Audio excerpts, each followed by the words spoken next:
Triệu Lệ Dĩnh phủ nhận hẹn hò với Phùng Thiệu Phong sau khi đã ly hôn. Trong làng giải trí Hoa ngữ, nơi mà mỗi cử chỉ, ánh mắt hay một bức ảnh tình cờ đều có thể trở thành tiêu đề nóng hổi trên các trang báo, chuyện tình cảm của những ngôi sao hạng A luôn là đề tài hấp dẫn bậc nhất. Triệu Lệ Dĩnh nàng, nữ thần thanh xuân, và Phùng Thiệu Phong, soái ca cổ trang, chính là cặp đôi từng khiến công chúng không ngừng bàn tán. Thế nhưng, khi tin đồn hẹn hò giữa họ lan rộng, Triệu Lệ Dĩnh đã thẳng thắn phủ nhận, để lại một loạt dấu hỏi lớn trong lòng khán giả. Mọi chuyện bắt đầu từ những bức ảnh chụp lén trên mạng. Paparazzi tiết lộ, Phùng Thiệu Phong và Triệu Lệ Dĩnh nhiều lần cùng xuất hiện tại các nhà hàng, thậm chí còn bị bắt gặp cùng trở về một khu chung cư. Tin đồn hẹn hò từ đó lan truyền chóng mặt, các trang báo giải trí lập tức giật tít. Phùng Thiệu Phong đưa Triệu Lệ Dĩnh về nhà, cặp đôi mới của Cbiz lộ diện, cư dân mạng thì chia thành hai luồng ý kiến, một bên nhiệt tình, ghép đôi, cho rằng họ xứng đôi vừa lứa, bên kia lại tỏ ra hoài nghi, cho rằng đây chỉ là chiêu trò PR cho dự án phim sắp ra mắt. Chỉ trong vòng vài ngày, từ khóa Triệu Lệ Dĩnh Phùng Thiệu Phong đã leo thẳng lên top 1 tìm kiếm. Những bài phân tích, ảnh ghép, video hậu trường liên tục xuất hiện.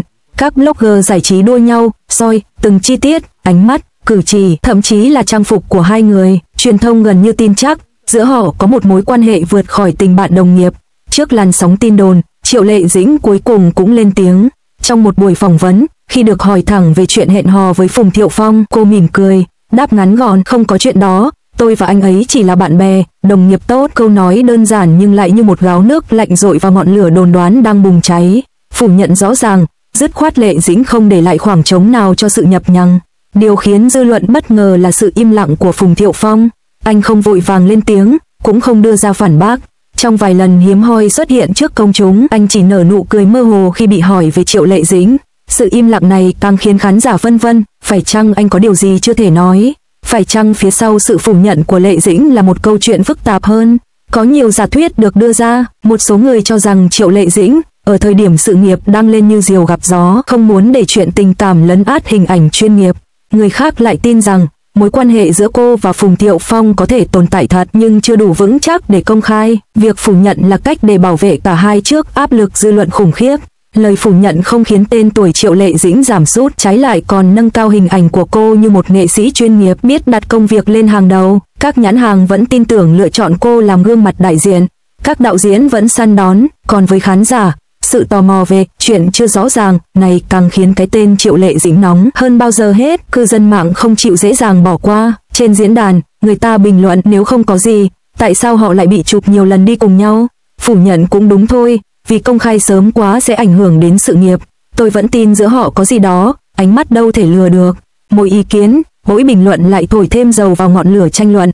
Dù Triệu Lệ Dĩnh đã phủ nhận, tin đồn này vẫn để lại dư âm dài lâu. Mỗi khi cô và Phùng Thiệu Phong có dịp hợp tác chung, khán giả lại một lần nữa đào lại chuyện cũ. Hình ảnh họ đứng cạnh nhau trong sự kiện, trong hậu trường, trên sân khấu đều bị soi kỹ lưỡng như để tìm ra manh mối chứng minh ngược lại tuyên bố phủ nhận năm xưa. Cuối cùng, tuyên bố phủ nhận của Triệu Lệ Dĩnh không dập tắt được tin đồn mà chỉ biến nó thành một câu chuyện dài, kéo dài từ năm này qua năm khác. Khán giả vẫn chờ đợi, vẫn bàn luận, phải chăng có một ngày nào đó, sự thật sẽ được hé lộ. Phải chăng việc phủ nhận chỉ là một tấm màn che tạm thời? Và chính sự mập mờ này lại khiến cặp đôi Triệu Lệ Dĩnh Phùng Thiệu Phong trở thành một trong những nghi án tình cảm gây chú ý nhất làng giải trí Hoa ngữ.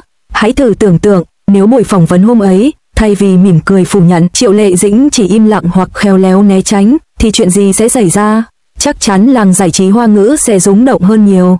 Một khoảng lặng, một nụ cười lấp lửng hay một câu trả lời mơ hồ thôi cũng đủ để dư luận dậy sóng. Người ta sẽ coi đó như một sự mặc nhận ngầm, thậm chí khẳng định họ đúng là một đôi.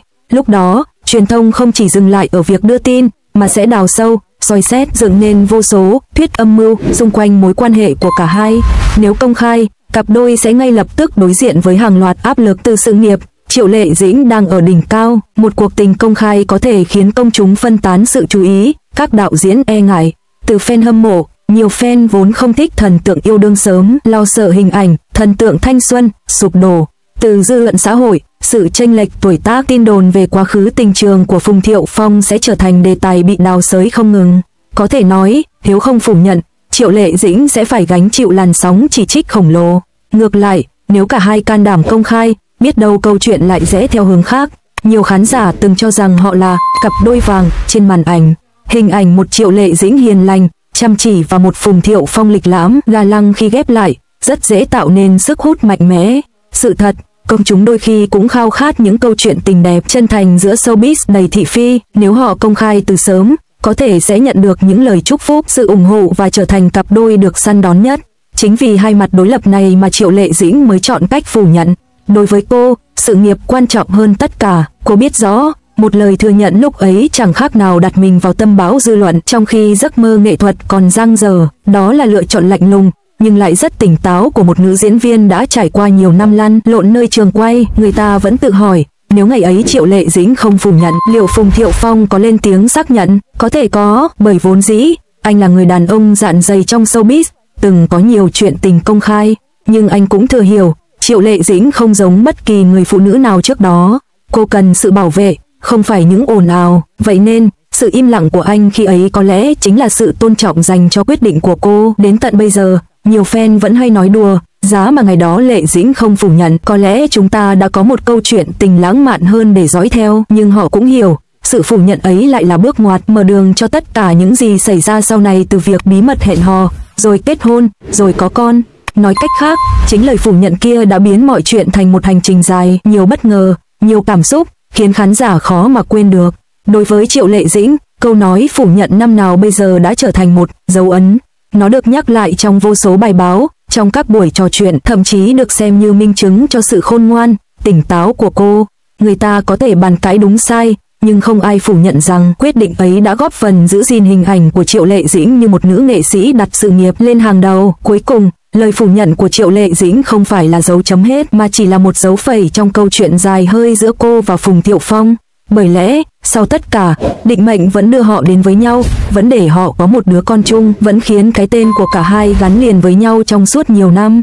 Có thể nói, phủ nhận chỉ là một cách trì hoãn, một sự bảo vệ, để rồi tình yêu có cơ hội nảy nở trong im lặng và bùng nổ vào thời điểm thích hợp nhất. Mỗi khi nhắc lại quãng thời gian đầu tiên đó, nhiều khán giả lẫn phóng viên đều có cùng một câu hỏi, liệu Phùng Thiệu Phong có từng tổn thương khi nghe Triệu Lệ Dĩnh phủ nhận? Câu trả lời không ai biết chắc, nhưng nhìn vào ánh mắt của Phùng Thiệu Phong trong những cuộc phỏng vấn sau này, người ta dường như thấy được một chút thoáng buồn. Anh là một người đàn ông từng trải, hiểu chuyện, nhưng cũng có lòng tự tôn. Bị người phụ nữ mình đang để tâm phủ nhận công khai, chắc chắn trong lòng anh có chút hụt hẫng. Thế nhưng, chính sự hụt hẫng ấy lại khiến Phùng Thiệu Phong thêm trân trọng những gì mình đang có, kiên nhẫn hơn trong việc theo đuổi, bền bỉ hơn trong tình cảm. Không thể phủ nhận rằng, lời phủ nhận ấy từng tạo nên một khoảng cách vô hình giữa họ. Triệu Lệ Dĩnh vốn kín tiếng, luôn đặt công việc lên hàng đầu. Phùng Thiệu Phong thì đã quen với việc tình cảm của mình được dư luận bàn tán.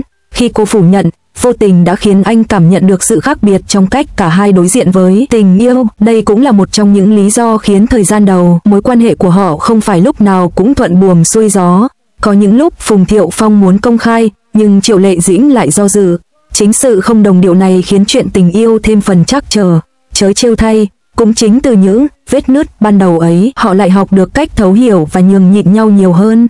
Phùng Thiệu Phong dần chấp nhận việc Triệu Lệ Dĩnh coi trọng sự nghiệp. Anh chọn cách đứng sau, làm người hỗ trợ, thay vì ép buộc công khai. Ngược lại, Triệu Lệ Dĩnh cũng nhận ra sự nhẫn nại của anh, sự âm thầm bảo vệ cô khỏi những thị phi. Có thể nói, nếu không có lời phủ nhận ban đầu, có lẽ mối quan hệ của họ đã tiến triển theo một nhịp khác, nhanh hơn, ồn ào hơn, nhưng chưa chắc đã bền chặt như sau này. Khi hai người kết hôn, nhiều khán giả nhắc lại câu phủ nhận năm nào như một sự so sánh đầy mỉa mai. Ngày xưa còn nói không hẹn hò, giờ lại cưới nhau rồi đấy thôi. Triệu Lệ Dĩnh chọn cách im lặng, mỉm cười, bởi cô biết, sự phủ nhận đó không phải lời nói dối, mà chỉ là cách để bảo vệ cả hai khỏi những áp lực không cần thiết. Ngay cả sau khi ly hôn, dư luận vẫn không ngừng đem lời phủ nhận ấy ra phân tích, cho rằng đó là tín hiệu, cho thấy Triệu Lệ Dĩnh chưa bao giờ muốn để chuyện tình yêu chi phối sự nghiệp của mình. Điều này càng chứng minh, một câu nói tưởng chừng đơn giản, lại để lại dư âm rất dài, ảnh hưởng đến cách người ta nhìn nhận cuộc hôn nhân của họ từ khi bắt đầu cho đến lúc kết thúc. Giờ đây, khi cả hai đã trở thành cha mẹ, đã đi qua hôn nhân, mối quan hệ giữa họ có phần nhẹ nhàng hơn, không còn nặng nề như trước. Thế nhưng, có lẽ đâu đó trong tâm trí Phùng Thiệu Phong, câu phủ nhận ấy vẫn để lại chút dấu vết. Anh từng là người rất chủ động, nhưng sau này lại chọn cách nhường nhịn, kiệm lời hơn để tránh làm Triệu Lệ Dĩnh cảm thấy khó xử. Còn Triệu Lệ Dĩnh, mỗi lần nhìn lại, chắc chắn cô cũng hiểu rằng chính sự phủ nhận ấy đã khiến Phùng Thiệu Phong phải gánh chịu không ít tổn thương thầm lặng. Một điểm thú vị là, Không ít fan tin rằng lời phủ nhận ấy không hề dập tắt tình yêu mà trái lại, càng chứng minh rằng cả hai đã từng rất nghiêm túc với nhau. Nếu không quan tâm, không sợ ảnh hưởng, Triệu Lệ Dĩnh có lẽ chẳng cần phủ nhận làm gì.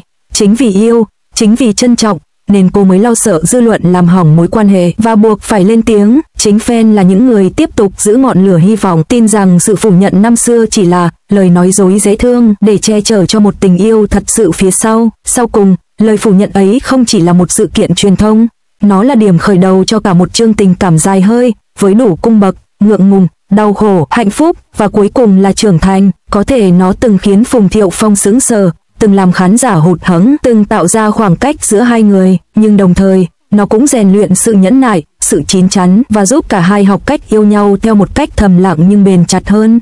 Và chính điều đó, đến tận hôm nay, vẫn khiến nhiều cư dân mạng tin rằng nếu một ngày nào đó họ quay lại với nhau, chắc chắn câu chuyện sẽ đẹp hơn cả cổ tích.